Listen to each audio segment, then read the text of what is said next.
Jeune footballeur, comment améliorer ton toucher de balle? Coucou, salut, salut, bienvenue ici. Ici, on donne des conseils aux footballeurs ou tout autre acteur intervenant dans ce secteur. Vous voyez, votre toucher de balle, c'est très important. C'est vrai que, bon, les entraîneurs abordent d'autres aspects, beaucoup d'autres aspects, même ceux qui font des vidéos sans mettre en exergue le toucher de balle, alors que le toucher de balle, il est très très primordial au football. Si vous touchez mal le ballon, c'est une mauvaise passe déjà et on va vous trouver des défauts. Si vous allez à un test de détection, vous touchez mal le ballon, on va vous euh, éjecter, on ne va pas vous prendre par rapport à ce test là. Donc restez scotché du début jusqu'à la fin.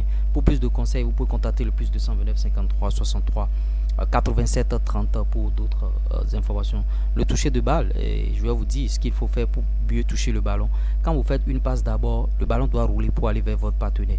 Si vous faites une passe et le ballon fait des rebonds avant de venir vers votre partenaire, c'est une mauvaise passe.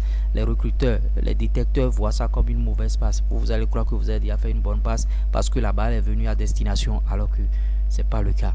Donc pour réussir, bien sûr, votre toucher de balle, le ballon a trois parties, le haut, le milieu et le bas. Si tu joues le haut, tu vas te casser le pied. Si tu joues le milieu, oui, c'est bon. Si tu joues le bas, c'est quand tu vas vouloir dégager le ballon que tu joues en bas, là, ça se soulève. Donc pour faire une bonne passe, pour avoir un bon toucher de balle, notamment en ce qui concerne les passes, parce que c'est ça on est en train d'aborder dans cette vidéo, il faut juste toucher le milieu avec l'intérieur de pied. Les passes qui sont préconisées pour, si vous n'êtes pas encore superstar, si vous êtes un jeune footballeur, c'est l'intérieur de pied. Maintenant pour les superstars, toutes les surfaces de pied sont préconisées, mais pour faire une passe, c'est le milieu et le ballon va rouler et aller vers votre partenaire. Parce que quand vous allez jouer en bas, il y a des joueurs, au lieu de faire une passe, au lieu de bien toucher le ballon, ils appuient le ballon et le ballon se soulève, et quand ça vient déjà à destination, eux se disent que bon, j'ai déjà fait une bonne passe, c'est déjà bon, alors que c'est faux. Quand le ballon fait de rebond et vient même là où tu voulais donner la passe, c'est une mauvaise passe. Le ballon doit rouler pour venir vers ton partenaire. Maintenant, des exercices pour améliorer votre toucher de balle. Si vous n'avez personne, vous pouvez jouer au mur. Vous pouvez prendre le ballon et jouer au mur, pied droit, pied gauche, pied droit, pied gauche, pied droit, pied gauche, tout en bougeant, intérieur de pied, intérieur de pied.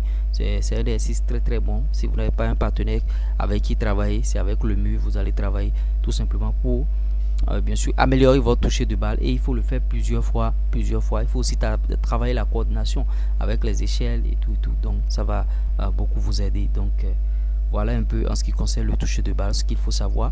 Et si vous voulez d'autres conseils, je vous ai laissé le numéro plus 229 53 63 87 30. Maintenant, toucher de balle. Après, bon, dans d'autres vidéos, on va aborder d'autres aspects comme le dégagement, comment il faut dégager, et la frappe, comment il faut frapper le ballon pour que ça aille bien sûr à destination, pour que vous puissiez marquer. Donc, on a abordé le cas de la passe, le toucher de balle dans la passe. Comment améliorer bien sûr ton toucher de balle. J'espère que je vous ai apporté quelque chose de nouveau au travers de cette vidéo. Likez, partagez, abonnez-vous. Ça va prendre du temps, mais ils finiront par comprendre.